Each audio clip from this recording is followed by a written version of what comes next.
Chapter 7 who gives them a plan.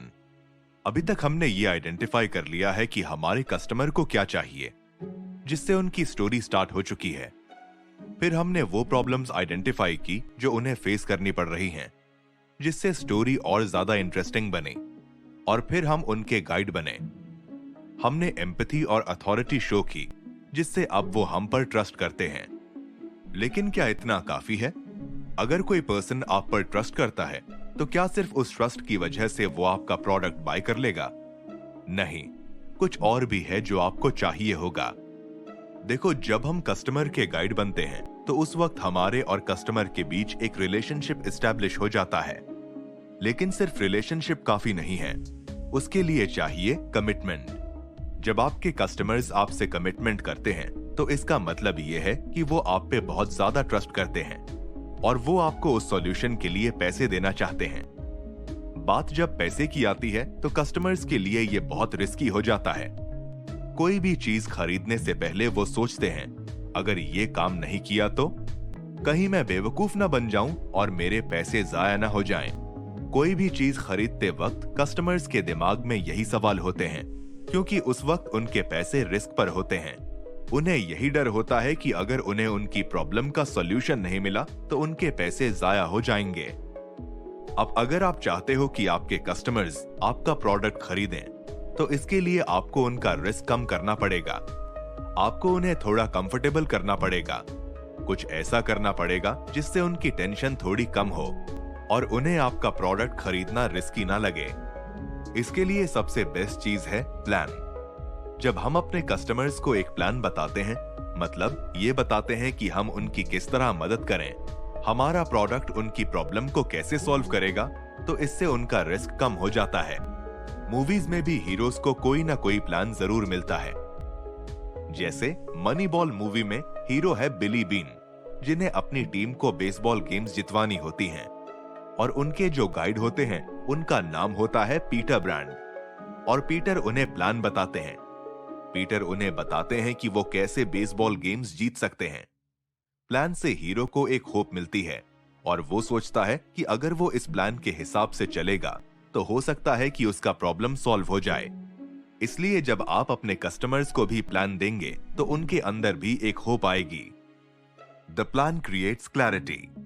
जो अच्छे और इफेक्टिव प्लान्स होते हैं, वो इन दो में से एक चीज जरूर करते हैं।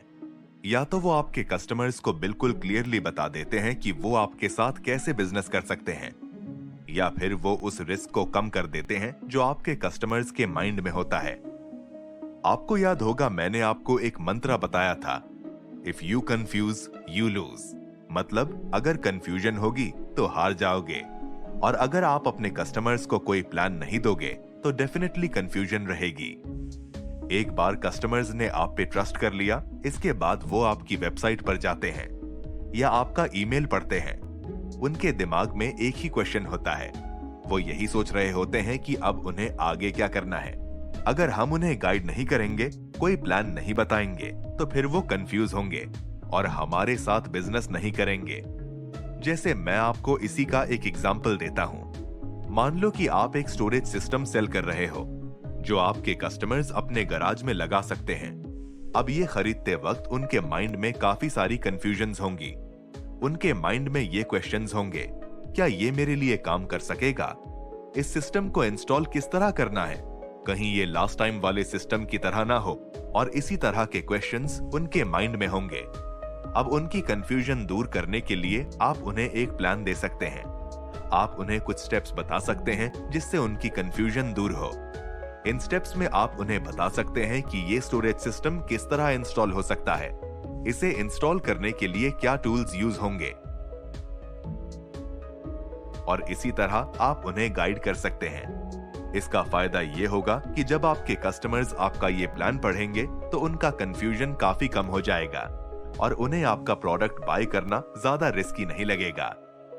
The process plan. इस बुक में ऑथर ने हमको ऐसे 2 टाइप के प्लान्स बताए हैं जो आप यूज कर सकते हैं। सबसे पहला है प्रोसेस प्लान।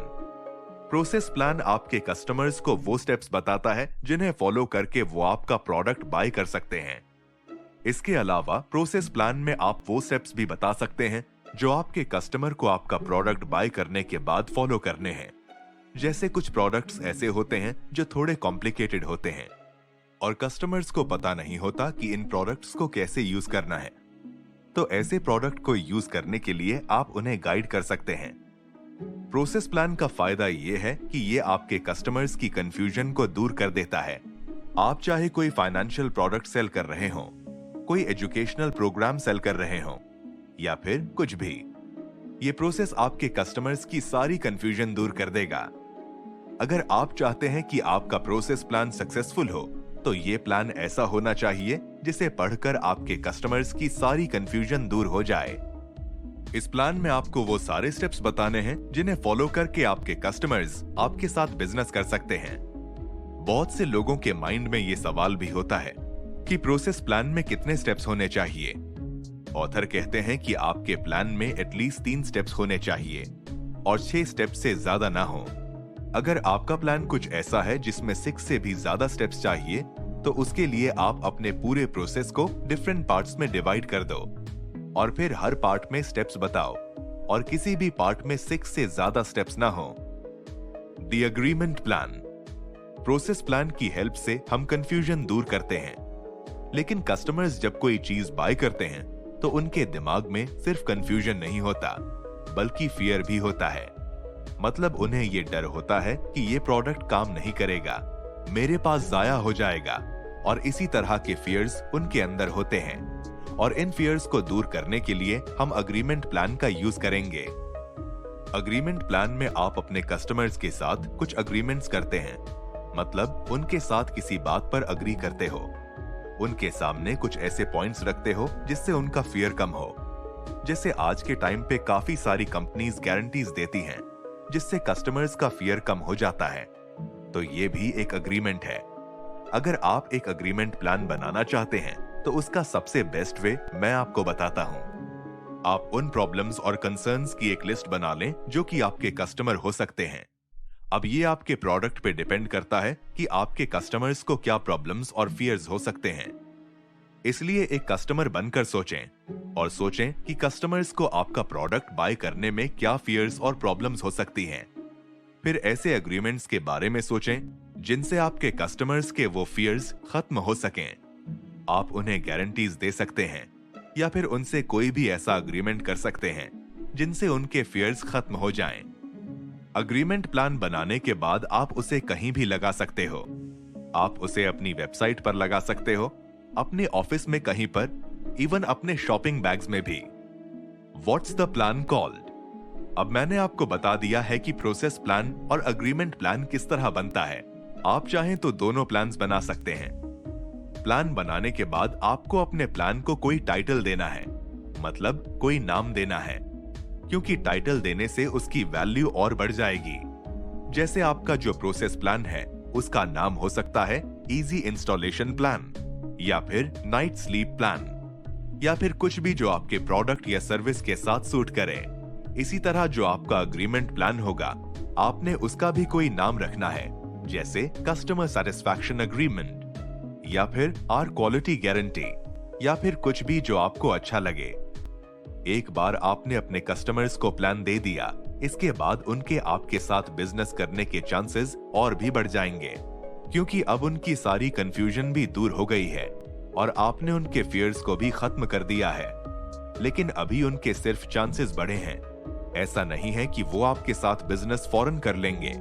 अगर आप चाहते हैं कि वो आपका प्रोडक्ट या सर्विस बाय करें, तो उसके लिए आपको एक और चीज करनी होगी, और वो है कॉल टू एक्शन।